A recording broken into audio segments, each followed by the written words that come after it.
The champagne fountain at the Grand Sterling Hotel sparkled under crystal chandeliers. My ex-husband Marcus stood at the altar in a designer tuxedo, his arm around her. Vanessa, the woman he'd been sleeping with for 2 years, while I worked myself to the bone to support his struggling business. The woman who was now wearing the engagement ring I'd helped him buy with my inheritance. The woman who had no idea that 3 hours ago I'd purchased this entire hotel. And in exactly 5 minutes, she was going to find out. I adjusted my Hermès scarf and checked my Cartier watch. The property deed was still warm in my Birkin bag.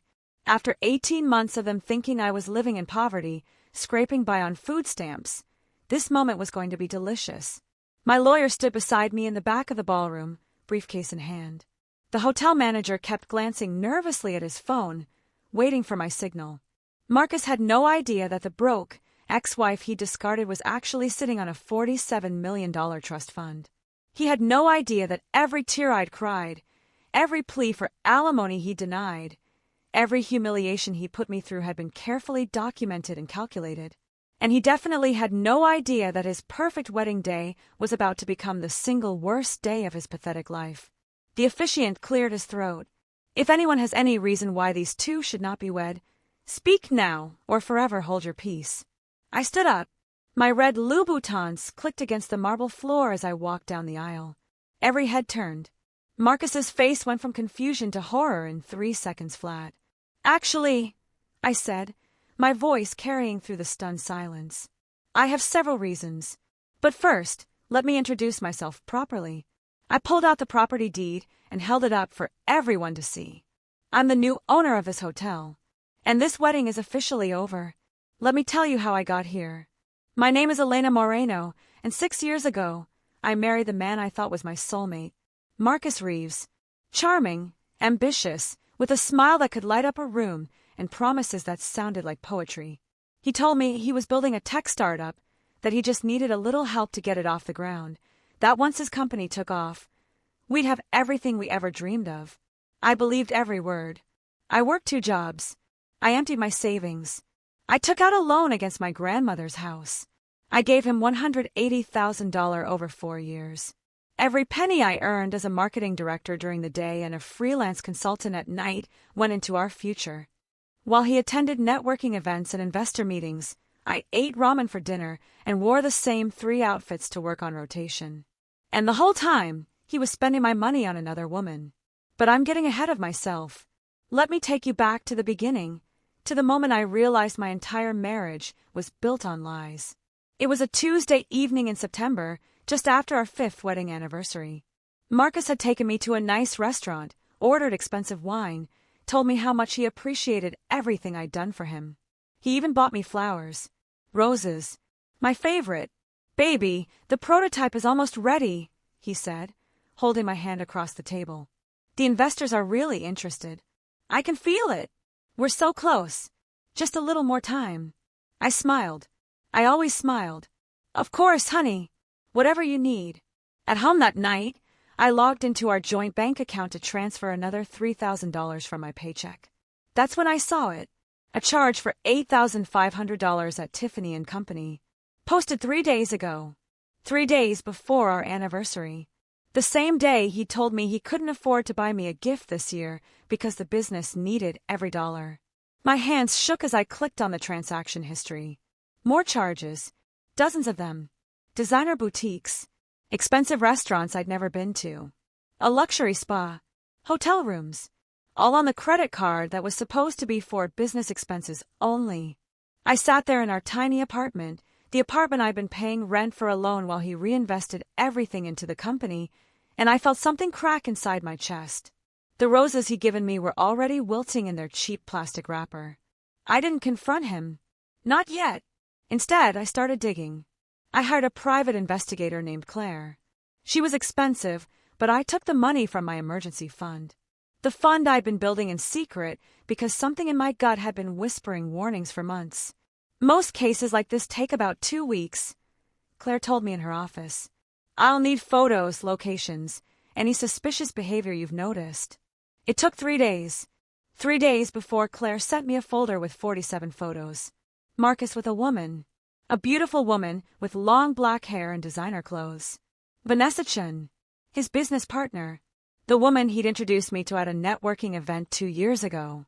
The woman who'd smiled at me and told me I was so lucky to have such a dedicated husband. The photos showed them at restaurants, at hotels, at her luxury apartment downtown. One photo showed them kissing in the parking lot of the very restaurant where he'd taken me for our anniversary. The timestamp was 2:37 p.m., 6 hours before he'd picked me up for our special dinner. Before we begin, do me a favor. Press the like button right now if you believe in justice. Leave a comment telling me where you're watching from, and subscribe because the revenge I'm about to deliver is absolutely legendary. Trust me, you don't want to miss what happens next. I stared at those photos for hours. I didn't cry. I didn't scream. I just felt cold. Ice-cold rage, spreading through my veins like frost. Claire's report was thorough. Vanessa, 29 years old, daughter of Raymond, a billionaire real estate developer. She had a trust fund worth $18 million. She drove a Mercedes. She lived in a penthouse that cost more per month than I made in a year. The champagne fountain at the Grand Sterling Hotel sparkled under crystal chandeliers. My ex-husband Marcus stood at the altar in a designer tuxedo, his arm around her. Vanessa, the woman he'd been sleeping with for 2 years, while I worked myself to the bone to support his struggling business. The woman who was now wearing the engagement ring I'd helped him buy with my inheritance. The woman who had no idea that 3 hours ago I'd purchased this entire hotel. And in exactly 5 minutes, she was going to find out. I adjusted my Hermès scarf and checked my Cartier watch. The property deed was still warm in my Birkin bag. After 18 months of them thinking I was living in poverty, scraping by on food stamps, this moment was going to be delicious. My lawyer stood beside me in the back of the ballroom, briefcase in hand. The hotel manager kept glancing nervously at his phone, waiting for my signal. Marcus had no idea that the broke ex-wife he discarded was actually sitting on a $47 million trust fund. He had no idea that every tear I'd cried, every plea for alimony he denied, every humiliation he put me through had been carefully documented and calculated. And he definitely had no idea that his perfect wedding day was about to become the single worst day of his pathetic life. The officiant cleared his throat. If anyone has any reason why these two should not be wed, speak now or forever hold your peace. I stood up. My red Louboutins clicked against the marble floor as I walked down the aisle. Every head turned. Marcus's face went from confusion to horror in 3 seconds flat. Actually, I said, my voice carrying through the stunned silence, I have several reasons. But first, let me introduce myself properly. I pulled out the property deed and held it up for everyone to see. I'm the new owner of this hotel, and this wedding is officially over. Let me tell you how I got here. My name is Elena Moreno, and 6 years ago, I married the man I thought was my soulmate, Marcus Reeves. Charming, ambitious, with a smile that could light up a room and promises that sounded like poetry. He told me he was building a tech startup, that he just needed a little help to get it off the ground, that once his company took off, we'd have everything we ever dreamed of. I believed every word. I worked 2 jobs. I emptied my savings. I took out a loan against my grandmother's house. I gave him $180,000 over 4 years. Every penny I earned as a marketing director during the day and a freelance consultant at night went into our future. While he attended networking events and investor meetings, I ate ramen for dinner and wore the same 3 outfits to work on rotation. And the whole time, he was spending my money on another woman.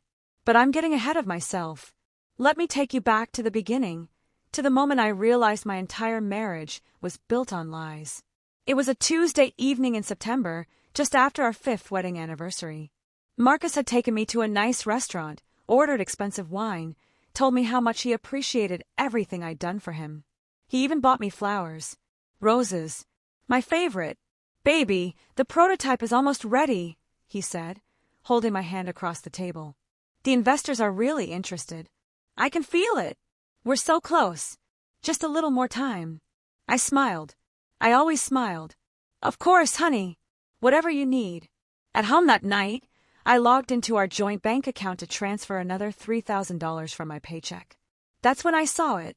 A charge for $8,500 at Tiffany & Company. Posted 3 days ago.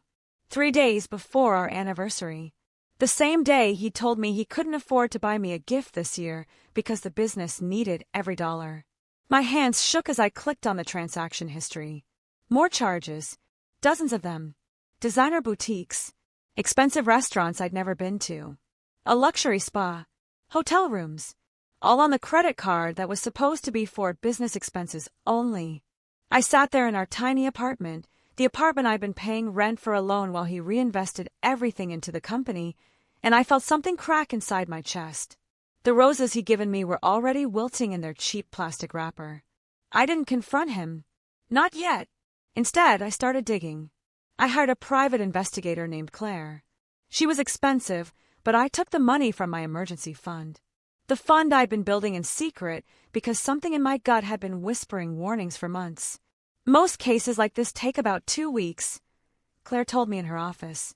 I'll need photos, locations, any suspicious behavior you've noticed. It took 3 days. 3 days before Claire sent me a folder with 47 photos. Marcus with a woman. A beautiful woman with long black hair and designer clothes. Vanessa Chen, his business partner. The woman he'd introduced me to at a networking event 2 years ago. The woman who'd smiled at me and told me I was so lucky to have such a dedicated husband. The photos showed them at restaurants, at hotels, at her luxury apartment downtown. One photo showed them kissing in the parking lot of the very restaurant where he'd taken me for our anniversary. The timestamp was 2:37 p.m. 6 hours before he'd picked me up for our special dinner. Before we begin, do me a favor. Press the like button right now if you believe in justice. Leave a comment telling me where you're watching from, and subscribe because the revenge I'm about to deliver is absolutely legendary. Trust me, you don't want to miss what happens next. I stared at those photos for hours. I didn't cry. I didn't scream. I just felt cold. Ice-cold rage, spreading through my veins like frost. Claire's report was thorough. Vanessa Chen, 29 years old. Daughter of Raymond Chen, a billionaire real estate developer. She had a trust fund worth $18 million. She drove a Mercedes. She lived in a penthouse that cost more per month than I made in a year. Total, $292,000. And 6 years I'd never get back. I should have been crying. I should have been broken. But instead, I felt clarity. Perfect, crystalline clarity. Marcus had made one catastrophic mistake. One error that was going to cost him everything. He didn't know about my trust fund. My grandmother, the one whose house I'd put up as collateral, had passed away 8 months ago. She'd left me everything. $47 million from a lifetime of smart investments and a very successful career. The lawyers had been managing it quietly, investing it, growing it. I hadn't touched a penny. I'd been saving it, not sure what for. Now I knew exactly what it was for. Destruction. I called Claire, my private investigator. I need everything. Every photo, every email, every transaction. I need proof of every lie, every theft, every moment of this affair. And I need it to be ironclad. Going to war? Claire asked. Going to war, I confirmed. Next, I called my grandmother's estate lawyer, Richard Morrison. Top of his field, ruthless, brilliant. Richard, I need to divorce my husband. And I need to make sure he gets absolutely nothing. Can you do that? There was a pause. Then, tell me everything. I did. Every detail. Every betrayal. Every dollar. When I finished, Richard said, Elena, we're not just going to win this divorce. We're going to annihilate him. And I'm going to enjoy every second of it. There's one more thing, I said. I want to buy something. The Grand Sterling Hotel downtown. Can you arrange it? The hotel where they're planning their wedding? Exactly. Richard laughed. Consider it done. And that's when the real plan began. Over the next 6 months, I played the perfect victim. I let Marcus file for divorce. I let him and Vanessa think they were winning. I showed up to preliminary hearings looking defeated, wearing cheap clothes, driving my old car. I agreed to give him temporary support while the divorce was pending. $2,000 a month. He thought he was bleeding me dry. He had no idea I was letting him hang himself. Behind the scenes, Richard was building an empire of evidence. Every fraudulent business expense. Every lie. Every email where Marcus and Vanessa discussed how to maximize the take from the divorce. And I was building something too. A new life. If you're enjoying this story of justice, make sure you're subscribed and hit that notification bell. Trust me, the revenge gets so much better from here.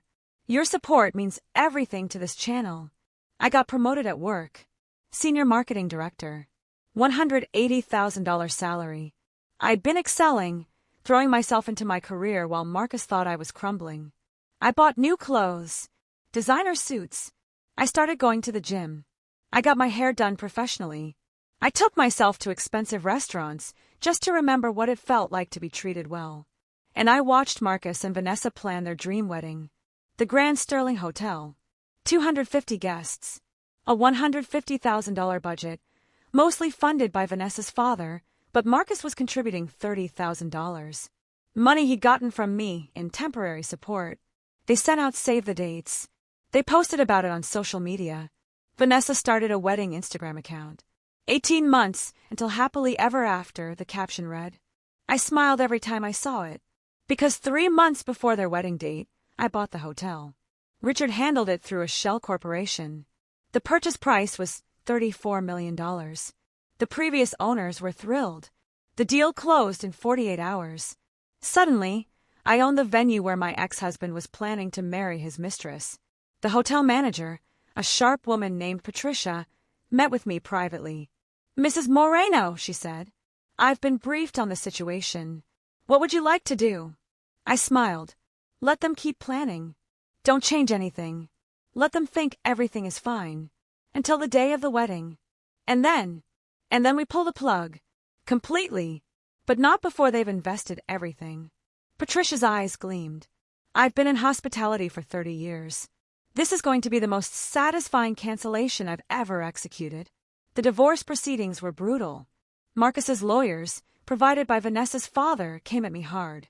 They claimed I'd been financially abusive, that I controlled all the money, that Marcus had been a victim of my manipulation. They presented their manufactured evidence. Tax returns showing Marcus as a struggling entrepreneur. Emails I'd supposedly sent demanding he work harder. Bank statements showing my excessive spending. It was all fabricated. All lies. And Richard destroyed every single piece of it. Your Honor, Richard stood in the courtroom, 6 months before the wedding. I'd like to present evidence of Mr. Reeves' systematic fraud. He pulled up Marcus's fake business expenses. Every charge at Tiffany's. Every hotel room. Every restaurant. Every designer purchase. This is what Mr. Reeves called business expenses, Richard said. These are actually purchases for his mistress, Vanessa Chen, whom he's been involved with for over 2 years. Every dollar came from my client, who was working 2 jobs to support what she believed was her husband's legitimate startup. Marcus's lawyer objected. The judge overruled. Richard continued. Furthermore, Your Honor, we have emails between Mr. Reeves and Ms. Chen discussing their plan to defraud my client, to keep her working and paying while they plan their future together, to time the divorce specifically to maximize financial damage to Mrs. Moreno. He displayed the emails on the courtroom screen, including the one where Marcus called me his personal ATM. The judge's expression turned cold. Mr. Reeves, the judge said, did you or did you not defraud your wife of nearly $300,000? Marcus stammered. Your Honor, those expenses were they for a business that doesn't exist? A business you fabricated? I was trying. Yes or no, Mr. Reeves? Silence. Yes, Marcus finally whispered. The judge made his ruling. Marcus got nothing. No alimony. No support. No assets. And he was ordered to pay me back $292,000 in restitution, plus my legal fees. Marcus's face went white. Vanessa, sitting in the gallery, stood up and stormed out. Outside the courthouse, she confronted him. I watched from my car. You said you'd handle this, she screamed. You said you'd get money from her. I tried. She had better lawyers. My father is going to be furious. We've already spent $80,000 on the wedding. How are you going to pay your share? Marcus grabbed her arm. Baby, please. We'll figure it out. I'll get a job. A job? You've never worked a day in your life. She shook him off. You know what? I'm done. This wedding is happening because I've already sent the invitations. But after that, we're going to have a serious talk about our future. She got into her Mercedes and drove off, leaving him standing on the sidewalk. I smiled. This was just the beginning. The weeks leading up to the wedding were chaos for Marcus and Vanessa. Marcus couldn't pay his share of the wedding costs. Vanessa's father refused to cover more than he'd already committed. They had to cut corners, downgrade the flowers, reduce the guest count, cancel the live band and go with a DJ. Vanessa was furious. She posted passive-aggressive things on her wedding Instagram. When your partner doesn't pull their weight, but you still make it work, flexed biceps, #StrongerTogether, #wedding planning. The comments were brutal. Girl, if he can't pay for the wedding run. Red flags everywhere. You deserve better. Meanwhile, I was making my final preparations. The day before the wedding, I had a meeting with Patricia at the hotel. Everything's ready, she said. The contract has a clause that allows for immediate termination with 24 hours notice if payment is in arrears. As of this morning, they're $15,000 behind on their final payment. Perfect, I said. Tomorrow at 2 p.m., right before the ceremony starts, you'll deliver the news. They're going to lose their minds, Patricia said, smiling. That's the idea. I also had one more surprise planned. Richard had arranged for a video crew to document everything. With proper legal authorization, of course, because this was going to be a moment I'd want to remember forever. The day of the wedding, I arrived at the Grand Sterling Hotel at noon. I was dressed in a red Valentino dress, Louboutin heels, my hair and makeup flawless. I looked like money. Because I had money. Because I always had. I just chose to hide it until the perfect moment. I watched from a private viewing room as Marcus and Vanessa arrived. He looked nervous. She looked stressed. The decorations were beautiful, but clearly budget. The flowers were nice, but not the premium roses she'd originally wanted. Everything had been downgraded. At 1 p.m., guests started arriving. 250 people, all dressed in their finest. Vanessa's wealthy family. Marcus's friends who'd watched him use me for years and said nothing. Co-workers who'd been told I was the crazy ex-wife. At 1:45 p.m., Patricia knocked on my viewing room door. It's time, she said. We walked together to the ballroom. The ceremony was set to start at 2 p.m. At 1:55 p.m., Marcus and Vanessa were taking their positions at the altar. At 1:58 p.m., Patricia approached them with a hotel employee. I watched from the back of the ballroom as she delivered the news. Mr. Reeves, Miss Chun, I'm afraid there's a problem with your payment. You're $15,000 in arrears for final services. We cannot proceed with the ceremony. Vanessa's face went from confused to enraged in seconds. What? That's impossible. My father paid everything. Your father paid his portion, yes. But Mr. Reeves's contribution is still outstanding. Hotel policy requires full payment before events can proceed. Marcus stepped forward, sweating. There must be a mistake. I paid that last week. Our records show the payment was declined. Insufficient funds. The guests were starting to notice something was wrong. Whispers rippled through the ballroom. Vanessa grabbed Marcus's arm. Fix this. Now. I don't have $15,000. You know that. Then call someone. Get a loan. I don't care. That's when I stood up. My red dress and heels clicked as I walked down the aisle. Every head turned. Actually, I said, my voice carrying through the silent ballroom. There's a bigger problem than the payment. Marcus's face went from panic to horrified. Elena, what are you doing here? I reached Patricia and pulled out a leather folder from my bag. As of 3 months ago, I'm the new owner of this hotel, and I'm invoking my right to refuse service to anyone I choose. I handed the property deed to Patricia, who held it up for everyone to see. The gasps were immediate and delicious. You own the hotel. Vanessa stammered. I do. And your wedding is cancelled. Effective immediately. You have 1 hour to vacate the premises. Marcus found his voice. You can't do this. This is revenge. No, Marcus. Revenge was you spending 6 years using me as your personal bank account. Revenge was you and Vanessa planning to destroy me in court. This.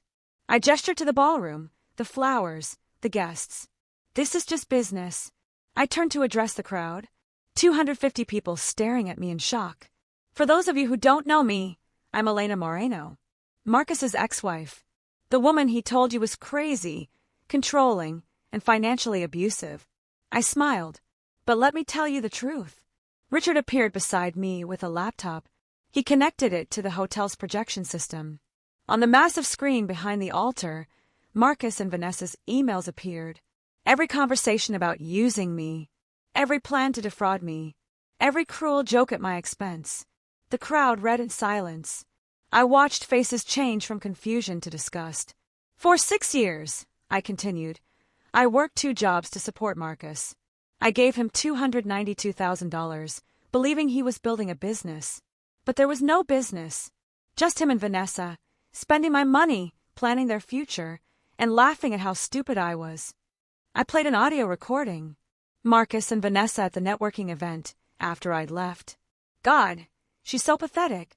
I can't believe you wasted 6 years on that. Neither can I. But at least she paid for everything. Made it easy.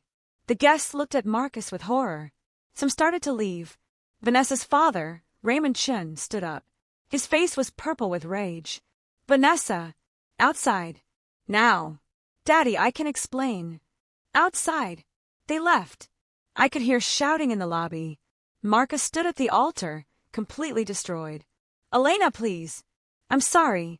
I know I screwed up, but you don't have to do this. We can talk. Talk. I laughed.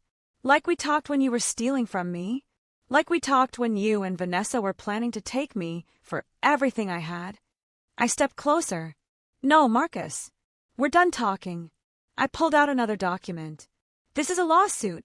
I'm suing you for fraud, emotional distress, and theft. The amount is $750,000. I don't have that kind of money. I know. You'll be paying it off for the rest of your life. Every paycheck garnished. Every asset seized. You're going to spend the next 20 years working to pay back a fraction of what you stole from me. You're destroying my life. No, I said coldly.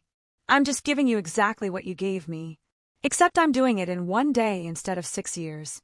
I'm actually being merciful. Patricia approached. Mrs. Moreno, should I call security? Please. Hotel security escorted Marcus out of the ballroom. He was crying. Actually crying. The guests filed out in shocked silence. Some stopped to shake my hand. Good for you, one woman said. He deserved it. I stood in the empty ballroom, surrounded by flowers and decorations that had cost a fortune. Vanessa's dream wedding, destroyed in under an hour. My phone rang. It was Richard. How'd it go? He asked. Perfectly. The lawsuit is filed. And I have more good news. Vanessa's father is cutting her off. Completely. He's furious about the affair and the fraud. She's going to have to get a job for the first time in her life. I smiled. What about Marcus? He's unemployable. His reputation is destroyed. The emails went viral online. No one will hire him. Good. The viral video from the wedding disaster hit 12 million views in the first week. The hotel security cameras had captured everything in crystal clear 4K. Marcus's face when I revealed I owned the hotel. Vanessa's shock when the emails appeared on screen. The guests' horrified reactions. Raymond Chin dragging his daughter out of the ballroom. Every major news outlet picked it up. Bride's wedding canceled by groom's ex-wife who secretly bought the venue. Woman gets ultimate revenge on cheating husband by purchasing his wedding location. The $34 million revenge. How one woman destroyed her ex's second wedding. My phone rang constantly. Interview requests from morning shows, podcasts, magazines. Everyone wanted to know the woman who'd pulled off what they were calling the most epic revenge of the decade. I declined most of them, but I did accept one. A primetime interview with a major network. The interview aired 3 weeks after the wedding disaster. I wore a navy Armani suit, my hair professionally styled, sitting across from one of the country's most respected journalists. Elena, she began, some people are saying what you did was cruel, that you should have taken the high road. What do you say to that? I looked directly into the camera. I say that the high road is what allows abusers to continue abusing. Marcus didn't just cheat on me. He systematically defrauded me of nearly $300,000 over 6 years. He and Vanessa manufactured evidence to make me look like the abuser in court. They planned to destroy me financially and socially. What I did wasn't cruel. It was holding them accountable in the most public way possible. But buying the hotel specifically to cancel their wedding. I bought the hotel as an investment, I interrupted calmly. A very good investment, actually. The fact that it happened to be their venue. That was just fortunate timing. The journalist smiled. She knew, and I knew, and everyone watching knew, that it was calculated. And they loved it. The interview drew 18 million viewers. The response was overwhelming. My social media followers went from 3,000 to 2.4 million in 48 hours. Women from all over the world reached out with their own stories of financial abuse, of partners who'd used them, of the courage it took to fight back. And that's when I realized this was bigger than just me and Marcus. 6 months after the wedding disaster, I was sitting in my new office. Not just promoted, I'd been headhunted by a major firm. Chief Marketing Officer. $320,000 salary. Corner office on the 42nd floor with floor-to-ceiling windows overlooking the city. But that wasn't the achievement I was most proud of. The Grand Sterling Hotel had been completely rebranded. Now it was the Moreno Grand Hotel, named after my grandmother, Elena Maria Moreno, the woman who'd immigrated to this country with nothing and built a fortune through sheer determination and brilliance. I'd invested another $8 million in renovations. The hotel was now the premier luxury venue in the city. But here was the twist that made me smile every single day. 20% of all profits went directly to the Elena Moreno Foundation for Women Escaping Financial Abuse. Within 6 months, the foundation had helped 347 women. Claire, my private investigator, now ran the foundation's investigative division. She had a team of 6 former law enforcement officers who helped document abuse, gather evidence, and build court cases for women trying to escape. We got another one, Claire told me in our weekly meeting. She slid a folder across my desk. Husband emptied her bank account and fled with a secretary. She has 2 kids, ages 4 and 6. Nowhere to go. He cleaned out everything, including the kids' college funds. I opened the folder. The woman's name was Jennifer Torres, 33 years old, had been a stay-at-home mom for 7 years while her husband built his career. He convinced her to put everything in his name for tax purposes. Then he disappeared with $340,000 and his 24-year-old assistant. Get her into the shelter immediately, I said. Give her $15,000 emergency funds. Set her up with our employment program. I want her to have a job interview within a week. Already done, Claire said, smiling. She's meeting with 3 companies on Monday. All of them are foundation partners who give priority hiring to our clients. And the ex-husband? We've got a forensic accountant tracking every dollar. He tried to hide assets in offshore accounts. Idiot, didn't realize we have connections with international investigators. We'll have everything documented for her divorce attorney by Friday. This was my purpose now. Not revenge, though I won't lie, there was still satisfaction in it. But mainly, it was about helping others escape what I'd escaped. The foundation had 3 main programs. First, legal support. We had a network of attorneys who worked pro bono or reduced rates for our clients. Second, financial assistance, emergency funds, job training, housing support. And third, investigation services. We helped women gather the evidence they needed to win in court. Because I'd learned the hard way, in cases of financial abuse, evidence is everything. As for Marcus and Vanessa, their lives had imploded so completely that sometimes I almost felt bad for them. Almost. Marcus was working as a delivery driver for a food app.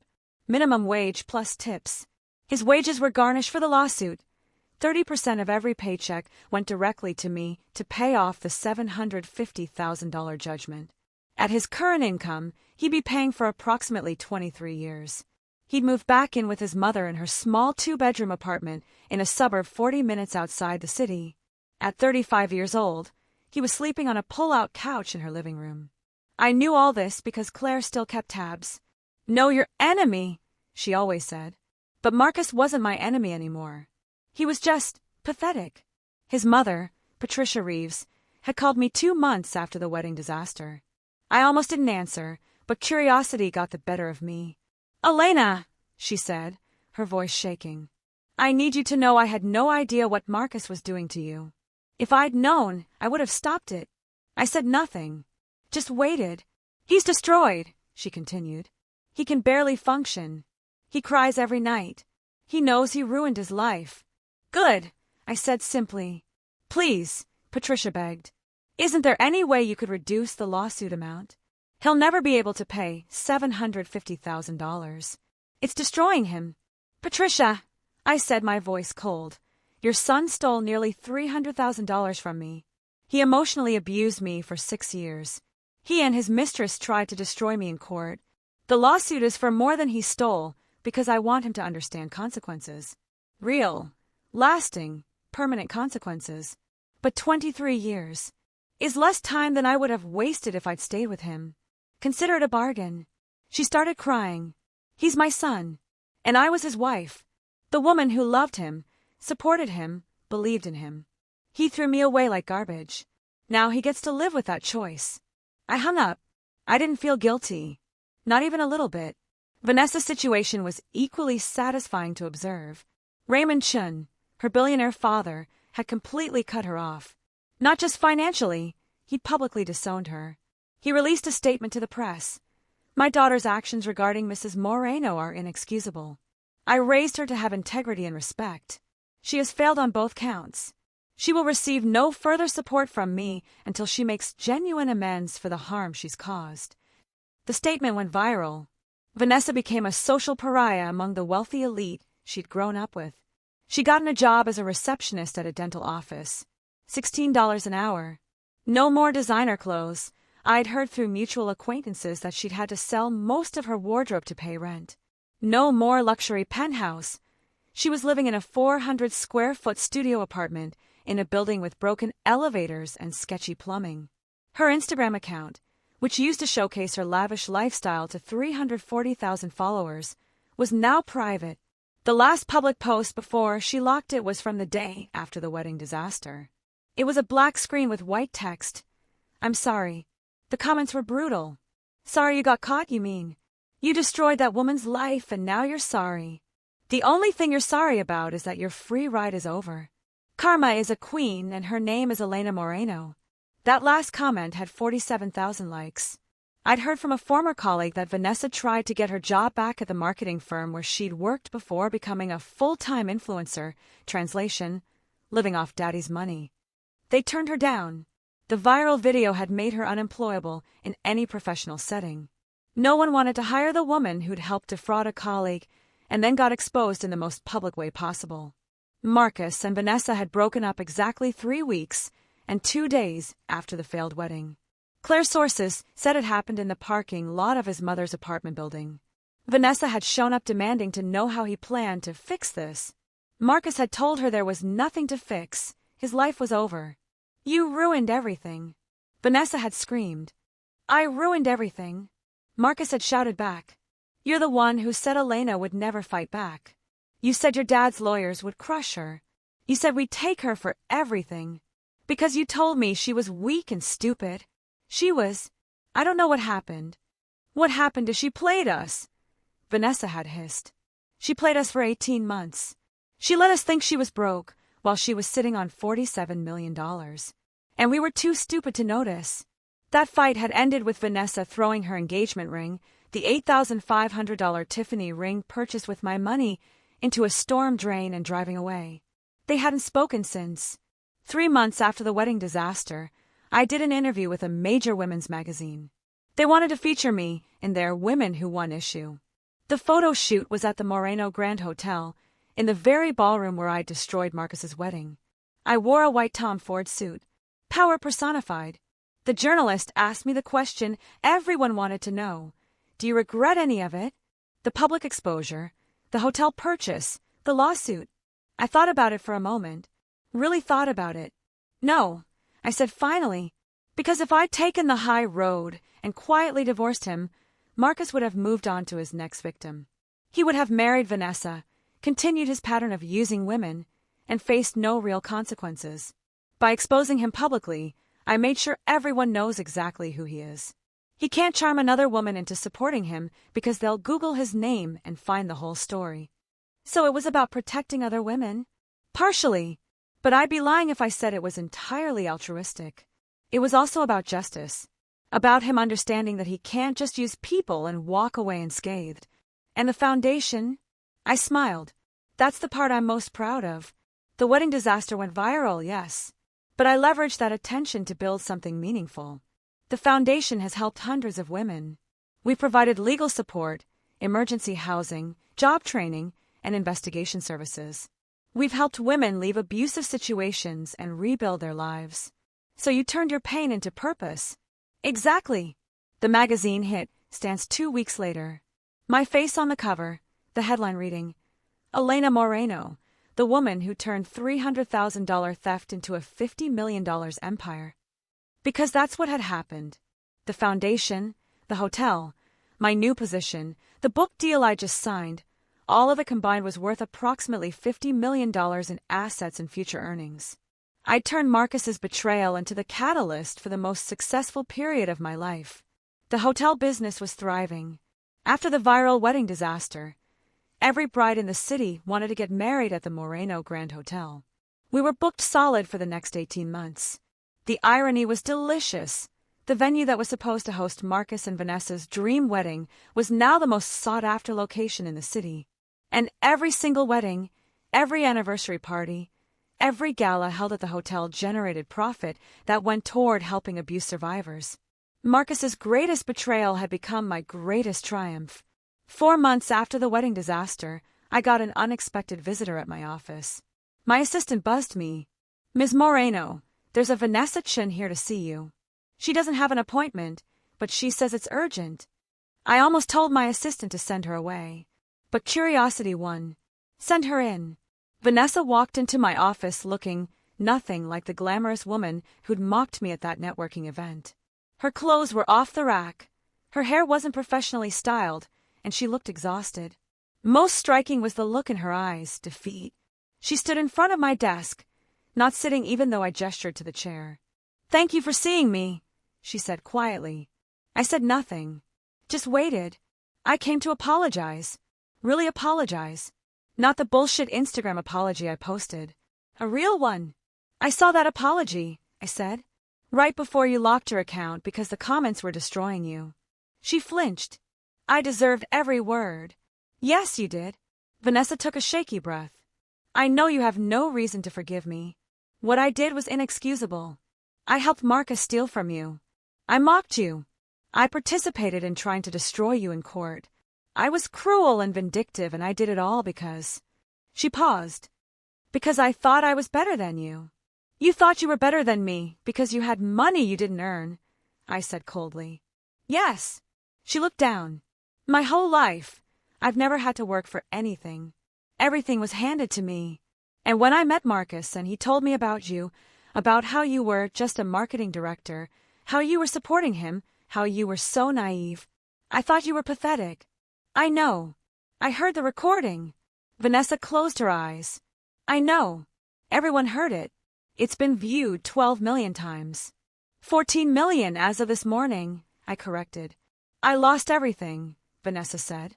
"My father won't speak to me. My friends abandoned me. I can't get a job in my field.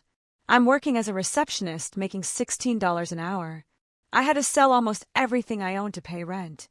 And Marcus," she laughed bitterly, "Marcus turned out to be exactly what you could have told me he was. A user. A manipulator. Someone who takes and gives nothing back." "Yes," I said simply. "I could have told you that. But you wouldn't have listened." "No," she admitted. "I wouldn't have." We sat in silence for a moment. "Why are you here, Vanessa?" She looked up at me. "Because I need you to know that I understand now. What we did to you. How wrong it was. And I need you to know that watching what you built from the ashes of what we tried to destroy, it's been humbling. Your foundation has helped women I know. Women who were in situations similar to what I helped create for you. So you want forgiveness?" I asked. "No," she said, surprising me. "I don't deserve that. I just wanted you to know that you were right. About everything. And I'm sorry." She turned to leave. "Vanessa!" I called out. She turned back. "The foundation has a program for people who want to volunteer. We need people to answer phones, file paperwork, help with administrative tasks. It doesn't pay. But if you're serious about understanding what you helped Marcus do to me, maybe you should see firsthand what financial abuse looks like. What it does to people." Vanessa stared at me. "You'd let me volunteer? After everything?" "I'd let you try to make amends," I corrected. "Whether you actually follow through is up to you." She nodded slowly. "I'll be there Monday morning." And surprisingly, she was. Vanessa showed up every Monday, Wednesday, and Friday after her receptionist job ended. She answered phones, filed intake forms, listened to women tell their stories of abuse and escape. She worked with Claire's team to organize evidence files. She helped coordinate with our network of lawyers. For the first 2 weeks, the other volunteers treated her coldly. They knew who she was. They'd all seen the viral video. But Vanessa kept showing up, kept working, kept listening. One day, about 6 weeks into her volunteer work, I came to the foundation office for a meeting. I overheard Vanessa talking to a woman who'd just come in for help. "My husband told me I was nothing without him," the woman was saying, crying. "That I'd never survive on my own. My ex-boyfriend told me the same thing," Vanessa said quietly. "Actually worse. He told me I was only valuable because of my father's money. And when that money was gone, I was worthless." "What did you do?" the woman asked. "I proved him wrong. I got a job. I found an apartment. I survived. It's not the life I had before, but it's mine. And that matters more than I ever understood." The woman nodded, wiping her tears. "You're going to survive too," Vanessa continued. "These people here," she gestured around the office, "they're going to help you. They helped me, even though I didn't deserve it. You deserve it even more." I watched from the doorway, surprised. Maybe people could change. Maybe.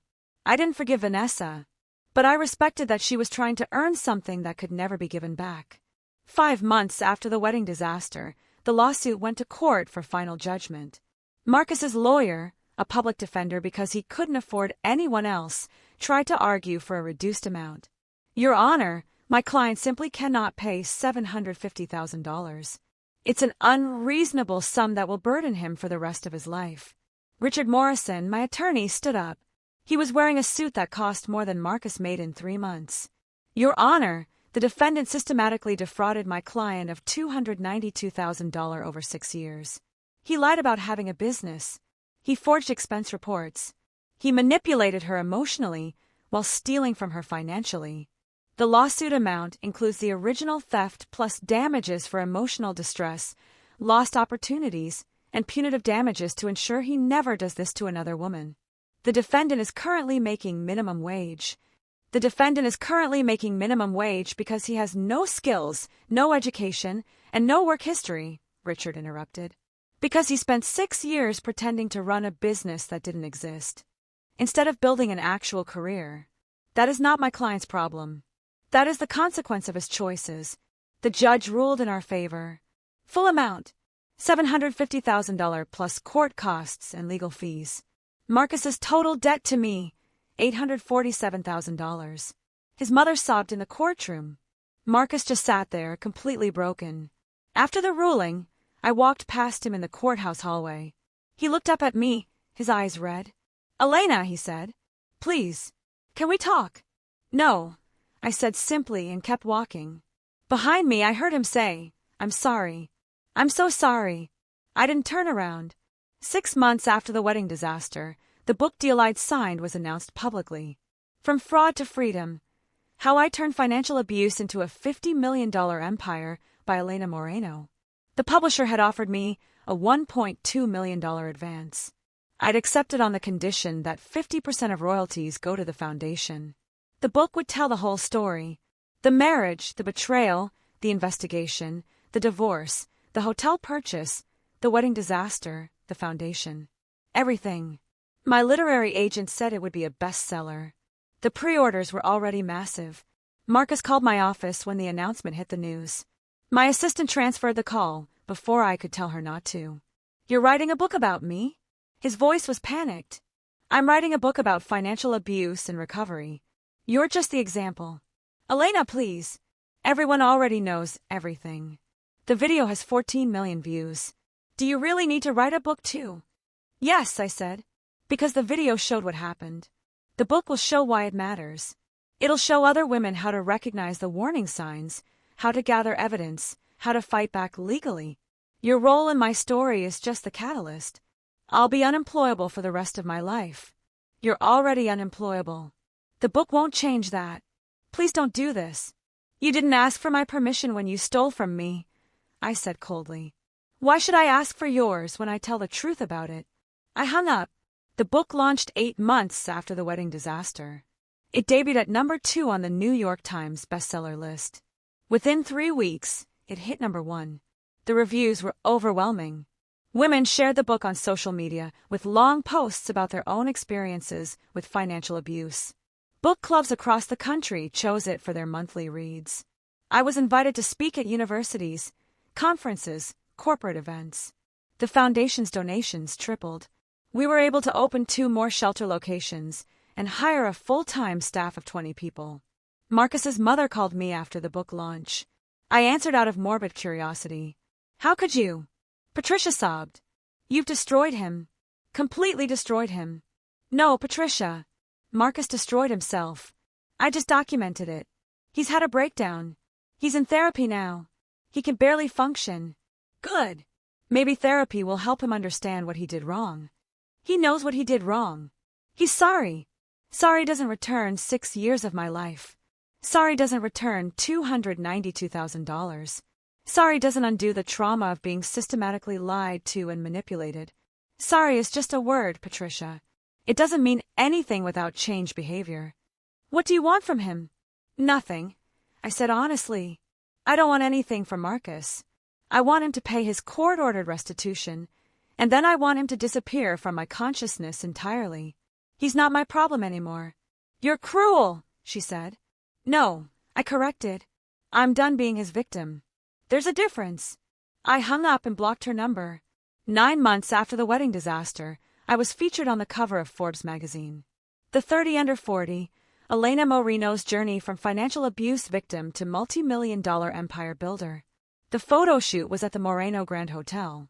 I wore a black Givenchy suit, standing in the ballroom where everything had changed, looking powerful and unbothered. The article detailed my career trajectory, the foundation's success, the hotel's profitability, and the book's impact. They estimated my current net worth at $52 million and climbing. The journalist asked me the question everyone wanted to know. If you could go back and change anything about your marriage to Marcus, would you? I thought about it for a long moment. No, I said finally, because if I changed the marriage, I wouldn't have learned what I learned. I wouldn't have built what I built. I wouldn't have helped the women I've helped. Marcus's betrayal was the worst thing that ever happened to me. But it was also the catalyst for the best thing that ever happened to me. It forced me to discover my own strength. So you're grateful? I wouldn't go that far, I said, smiling. But I've stopped seeing myself as a victim. I'm a survivor. And more than that, I'm a woman who turned pain into power. The Forbes article went viral. It was shared 340,000 times in the first week. And every single share, every comment, every message from women who said the article inspired them, it proved that what I'd built was bigger than revenge. It was redemption. 1 year after the wedding disaster, the foundation held its first annual gala at the Moreno Grand Hotel.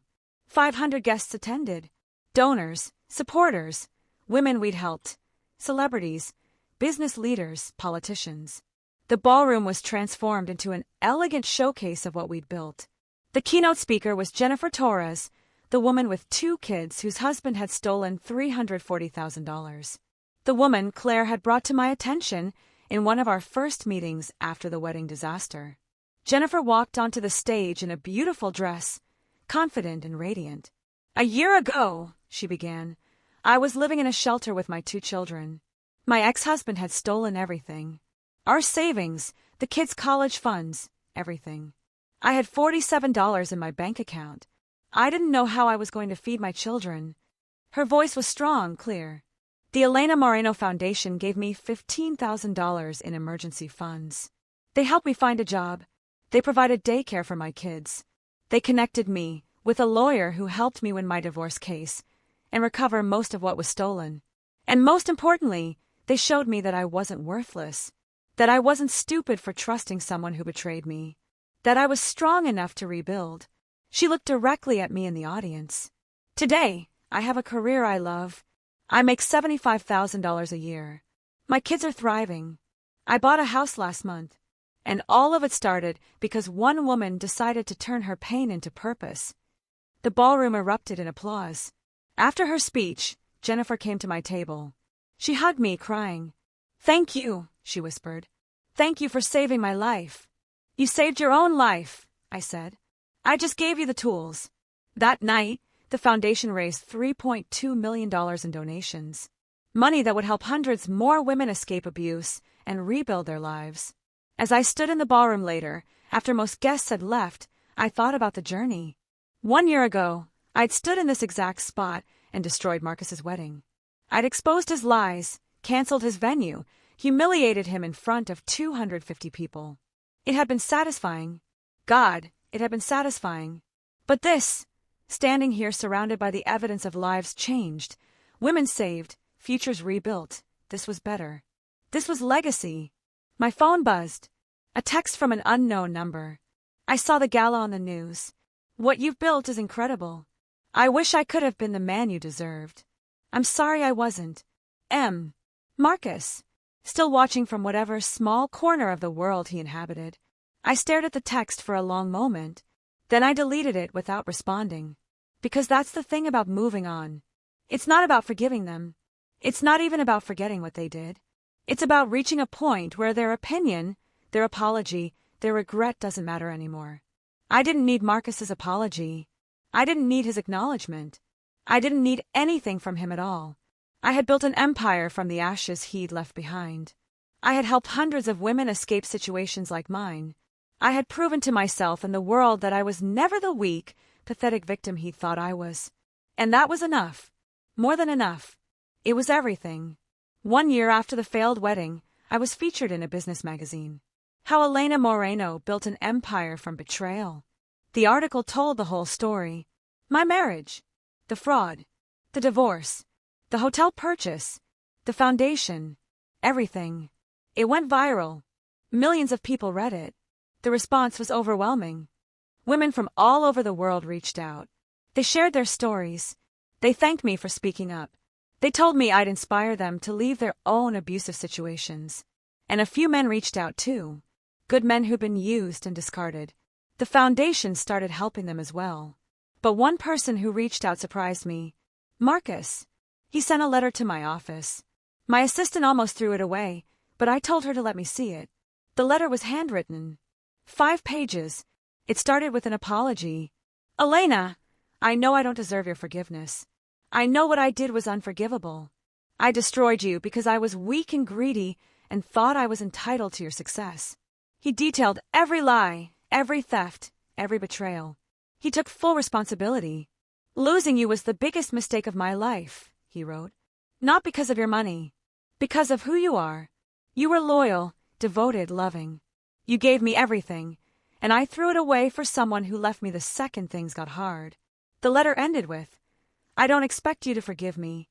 I don't even expect you to respond. I just needed you to know that you were right about everything. And I'm sorry. For all of it." I read the letter 3 times. Then I put it in a folder labeled Closed Chapters and filed it away. I didn't respond. Because Marcus was right. He didn't deserve my forgiveness. And more importantly, I didn't need to give it. What I'd learned over the past year was that forgiveness is a gift you give yourself, not them. And I'd already given myself the greatest gift possible, freedom. Freedom from his lies. Freedom from his manipulation. Freedom from the person I'd been when I believed I needed him. I was stronger now. Happier. More successful than I'd ever been. I had built an empire from the ashes of my marriage. I had turned my pain into purpose.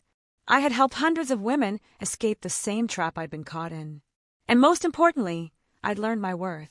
I didn't need Marcus to apologize to know I was valuable. I didn't need Vanessa to suffer to feel vindicated. I didn't need revenge anymore. Because the best revenge isn't destroying them. It's building yourself into someone so successful, so happy, so completely unbothered by their existence that they become irrelevant. And that's exactly what I did. 3 years after the failed wedding, I was sitting in the ballroom of the Moreno Grand Hotel. We were hosting our annual foundation gala. 500 guests. All the city's most influential people. Donors, supporters, women we'd helped. The keynote speaker was a woman named Jennifer. She'd escaped an abusive marriage with $47 to her name. The foundation had helped her, given her legal support, job training, emergency housing. Now she owned her own business. She was thriving. Before the foundation, Jennifer said from the podium, tears streaming down her face, I thought I was worthless. My ex-husband told me I'd never survive without him, that I was nothing. She looked directly at me in the audience. Elena showed me that wasn't true. She showed me that the people who try to destroy you are usually the ones most afraid of what you'll become when you're free. The ballroom erupted in applause. After the gala, I stood alone in the ballroom. The same room where I'd destroyed Marcus's wedding. The same room where I'd revealed every lie, every betrayal. It felt different now. Not like a place of revenge, but a place of rebirth. My phone buzzed. A text from an unknown number. I saw you on the news. The foundation is amazing. I'm proud of you. M. Marcus. Still watching my success from whatever small corner of the world he'd ended up in. I didn't respond. I just smiled. Because that's the thing about revenge. Real revenge isn't making them suffer. It's making them watch you thrive. It's building a life so magnificent, so successful, so completely removed from their orbit that they become nothing more than a footnote in your story.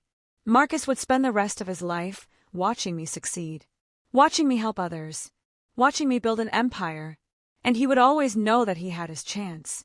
He had a loyal, devoted, loving partner who would have given him the world, and he threw it all away. That knowledge, that regret, that permanent loss of what could have been. That was the real revenge, and it would last forever. I put my phone away, turned off the lights in the ballroom, and walked out into the night. The city lights glittered below. My empire waited. My foundation continued to grow. My life stretched out before me, full of possibility. I was free, and I was never looking back. For anyone reading this who's been betrayed, used, or thrown away, you are not what they said you were. You are not weak. You are not worthless. You are not a victim. You are a survivor. And one day, when you've built your empire from the ashes they left behind, you'll look back and realize the truth. The best revenge is a life well lived. Now go live yours. Thank you for staying until the end.